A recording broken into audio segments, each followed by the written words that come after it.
नमस्कार दोस्तों।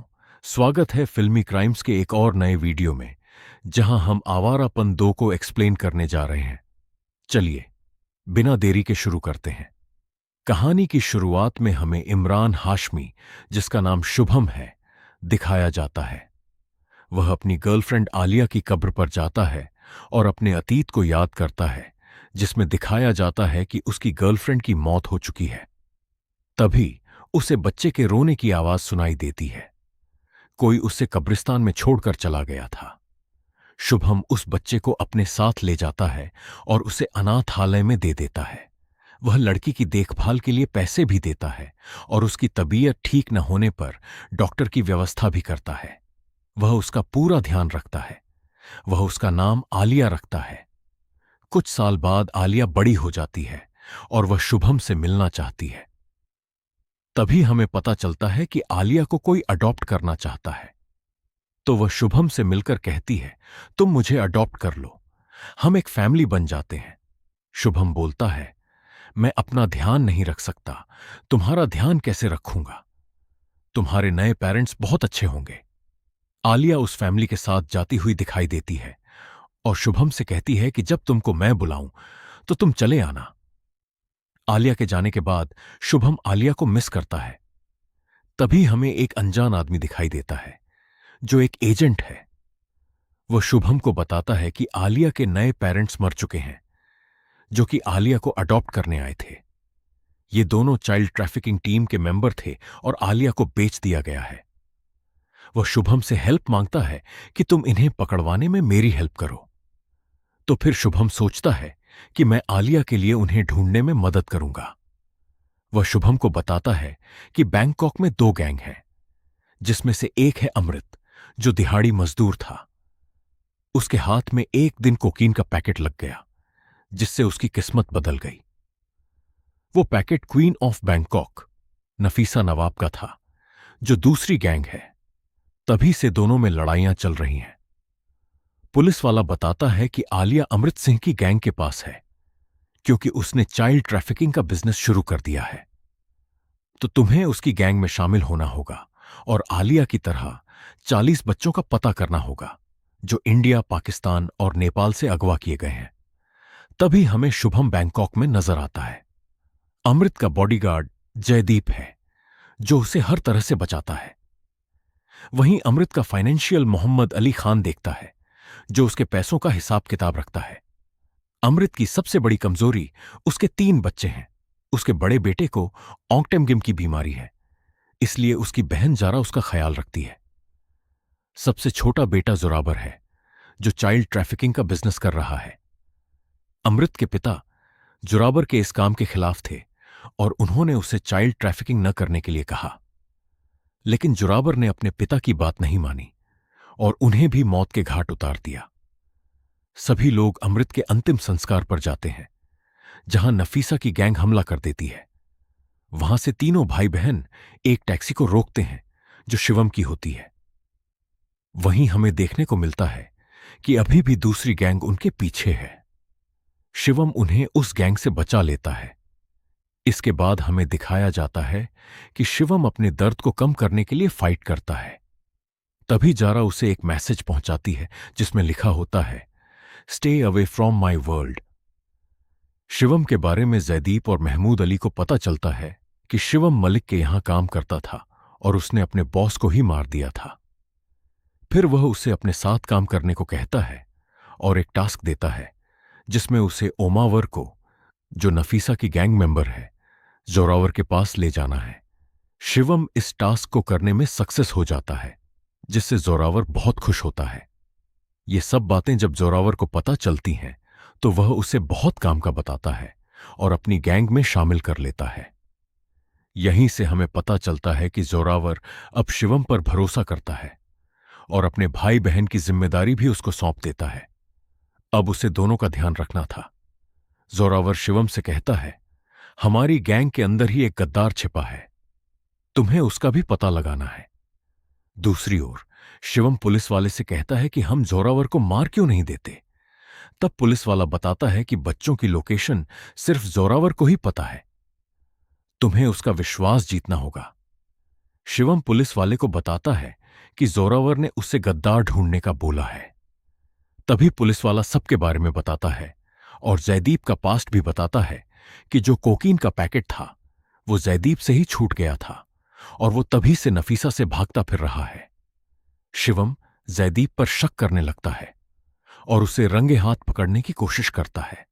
इसके बाद हमें दिखाया जाता है कि झारा वॉयलिन बजा रही है। तभी वहां जोरावर आता है और झारा से कहता है, तुम्हें भी अपने बिजनेस को संभालना होगा। पर झारा उसके बिजनेस को संभालने से मना कर देती है और कहती है, मुझे ऐसे काम करना पसंद नहीं। तो जोरावर कहता है, तो क्या पसंद है? म्यूजिक?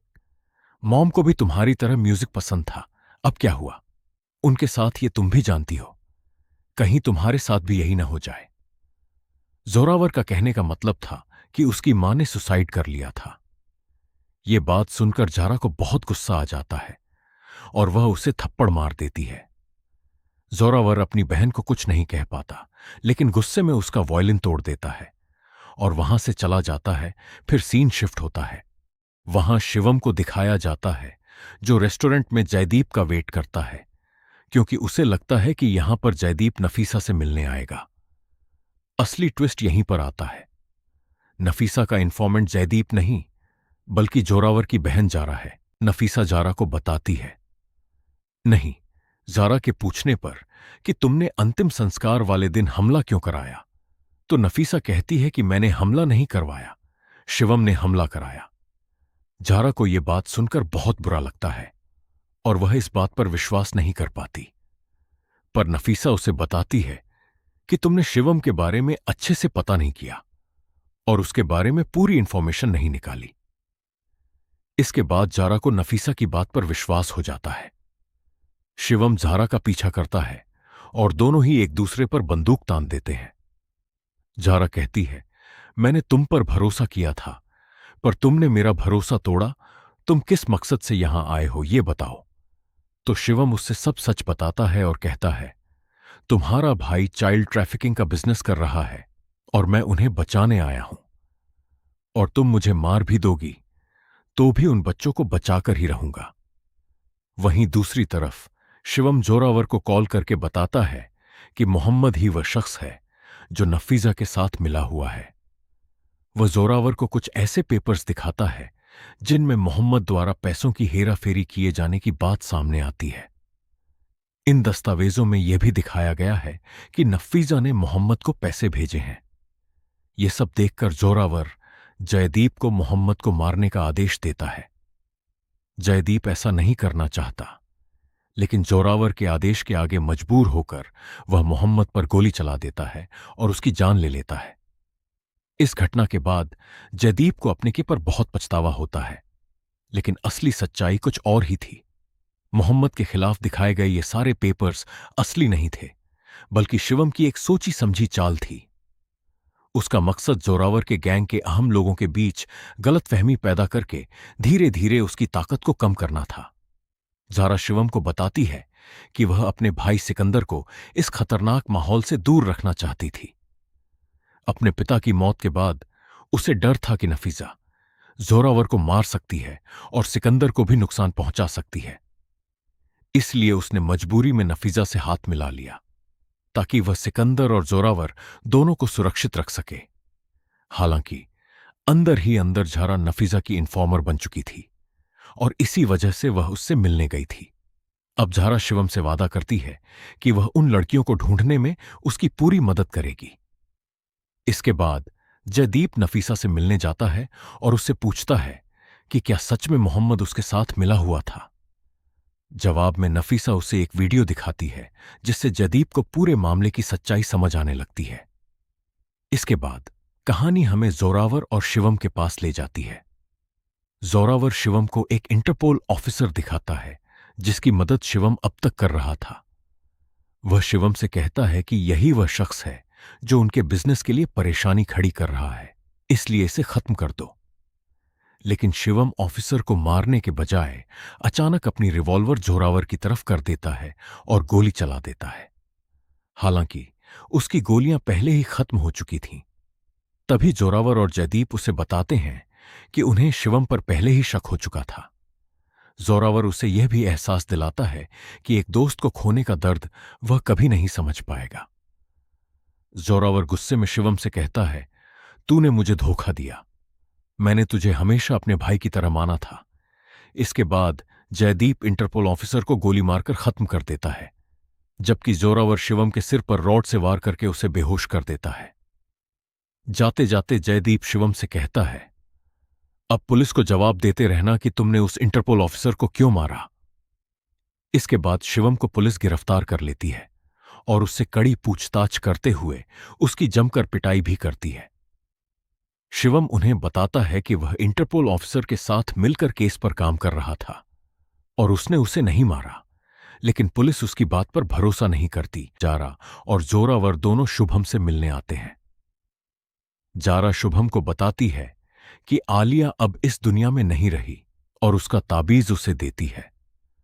वहीं जोरावर गुस्से में शुभम से कहता है कि अगर उसे पहले से पता होता कि यह तुम्हारी बेटी है तो वह उसे तुम्हारे सामने लाता और तुम्हारे सामने ही उसे मार देता।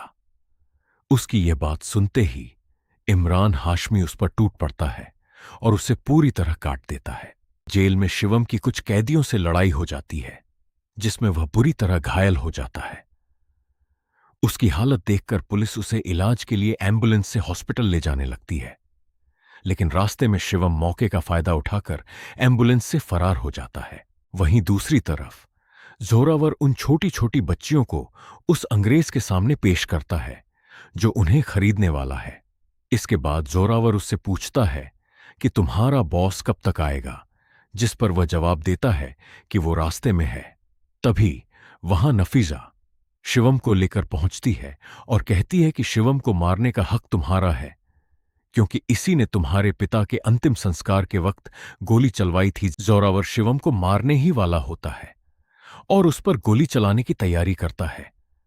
तभी जयदीप उसे रोकते हुए कहता है, तुम अपने डील पर ध्यान दो, मैं इसे देखता हूं। इसने मेरे दोस्त को मारा है, इसलिए इसका बदला भी मैं ही लूंगा। यह कहकर जयदीप जोरावर को वहां से भेज देता है। इसके बाद वह शिवम को एक कंटेनर में ले जाता है और उसकी रस्सियां काट देता है। जयदीप उसे बताता है कि उसी ने शिवम को इस जगह की लोकेशन शेयर की थी और वह उसके साथ है, क्योंकि जो इंसान अपने ही पिता को मार सकता है वह किसी का सगा नहीं हो सकता। इतने में जोरावर के आदमी वहां पहुंच जाते हैं और जयदीप को गोली मारकर उसकी हत्या कर देते हैं। वहीं शिवम कंटेनर के पास पहुंचता है और जोरावर के आदमियों को रास्ते से हटाकर अंदर पहुंच जाता है। तभी आलिया कंटेनर से बाहर निकल आती है। जोरावर उसे पकड़ लेता है और उससे पूछता है, तुम आलिया हो? इस पर आलिया बताती है कि उसकी एक दोस्त बीमार थी, इसलिए उसने वह ताबीज उसे दे दिया था। जोरावर आलिया को मारने ही वाला होता है कि तभी पीछे से सिकंदर उस पर गोली चला देता है, जो जोरावर के हाथ में लगती है। इसके बाद दोनों के बीच जमकर मारपीट होती है और आखिरकार इमरान हाशमी एक केन से वार करके जोरावर की जान ले लेता है। आखिर में शिवम आलिया को सिकंदर और जरा के पास छोड़कर चला जाता है। दरअसल शिवम ने बच्चों को बचाने के लिए नफीजा से मदद मांगी थी। इसके बदले नफीजा ने उसके सामने एक शर्त रखी थी, अगर वह सारे बच्चों को आजाद करवाना चाहता है तो उसे अपनी आजादी नफीजा के हवाले करनी होगी। यानी इसके बदले शिवम को पूरी जिंदगी नफीजा की गुलामी करनी पड़ेगी। और इसी के साथ इस कहानी का अंत हो जाता है।